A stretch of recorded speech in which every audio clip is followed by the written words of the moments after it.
যি ধৰণৰ ঘটনা লখিমপুৰত সঘনাই সংঘটিত হ'বলগীয়া আছে, ঘটনাবোৰ দেখি শুনি আমি সঁচাকৈ ভয় আৰু শংকাৰ মাজত জীৱন নিৰ্বাহ কৰিবলগীয়া হৈছে যে আমি পাছৰ প্ৰজন্মক এখন লখিমপুৰ দি যাম।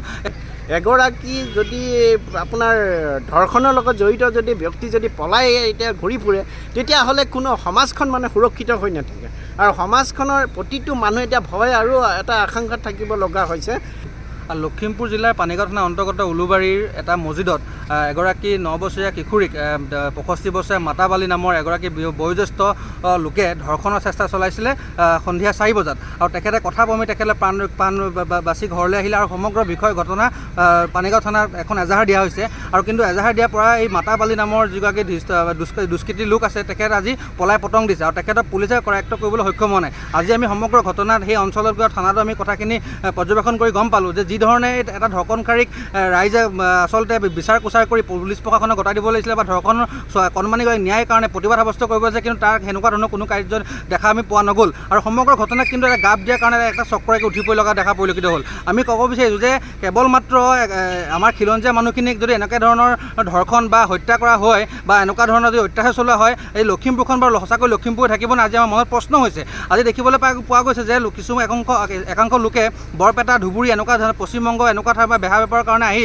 লখিমপুৰ যে সন্ত্ৰাসৰ সৃষ্টি কৰিছে। আজি নিচাযুক্ত দ্ৰব্য ড্ৰাগছৰ বেহা বেপাৰ, ৰমণীয় বেহা বেপাৰ চলোৱা হৈছে, চোৰৰ তাণ্ডৱ চলোৱা হৈছে। আজি কিছুদিন আগতে আমাৰ খেলমাটি থানাখন ভাঙি পেলোৱাৰ চেষ্টা চলোৱা হৈছিলে। আজি লখিমপুৰ বোৱালগুৰিত এগৰাকী যুৱকক হানি খুঁজি হত্যা কৰা হ'ল, চাপৰিঘাট এগৰাকী খিলঞ্জীয়া যুৱক হত্যা কৰা হ'ল। এনেকুৱা ধৰণৰ ঘটনা দিনক দিনে লখিমপুৰত বৃদ্ধি পাই আছে। খিলঞ্জীয়া সুৰক্ষা দিম বুলি চৰকাৰৰ কাণত অহা মুখ্যমন্ত্ৰী ডাঙৰীয়া কেৱল মুখেৰে কথা কৈ ভাষণত কথা কৈ থাকিলে নহ'ব।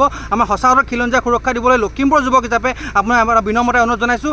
সঁচা অৰ্থত যদি মুখ্যমন্ত্ৰী হৈছে খিলঞ্জীয়া সুৰক্ষাৰ কাৰণে এখন আইন প্ৰস্তুত কৰক, যাতে খিলঞ্জীয়া মানুহক অত্যাচাৰ কৰা, খিলঞ্জীয়া মানুহৰ ওপৰত এনেকুৱা ধৰণৰ হিংসাত্মক ঘটনা কৰা প্ৰত্যেকজন লোককে দোষীকে কৰায়ত্ব কৰি কঠোৰ শাস্তি বিহিত ব্যৱস্থা গ্ৰহণ কৰিব আইন প্ৰস্তুত কৰিবলৈ আপোনাৰ দাবী জনাইছোঁ। আচলতে লখিমপুৰবাসী এতিয়া খুব সাৱধান আৰু সতৰ্ক হৈ থকাৰ সময় আহি পৰিলে।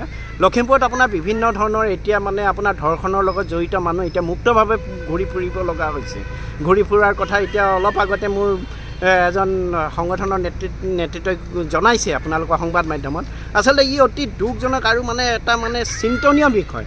এগৰাকী যদি আপোনাৰ ধৰ্ষণৰ লগত জড়িত যদি ব্যক্তি যদি পলাই এতিয়া ঘূৰি ফুৰে, তেতিয়াহ'লে কোনো সমাজখন সুৰক্ষিত হৈ নাথাকে আৰু সমাজখনৰ প্ৰতিটো মানুহ এতিয়া ভয় আৰু এটা আশংকাত থাকিব লগা হৈছে।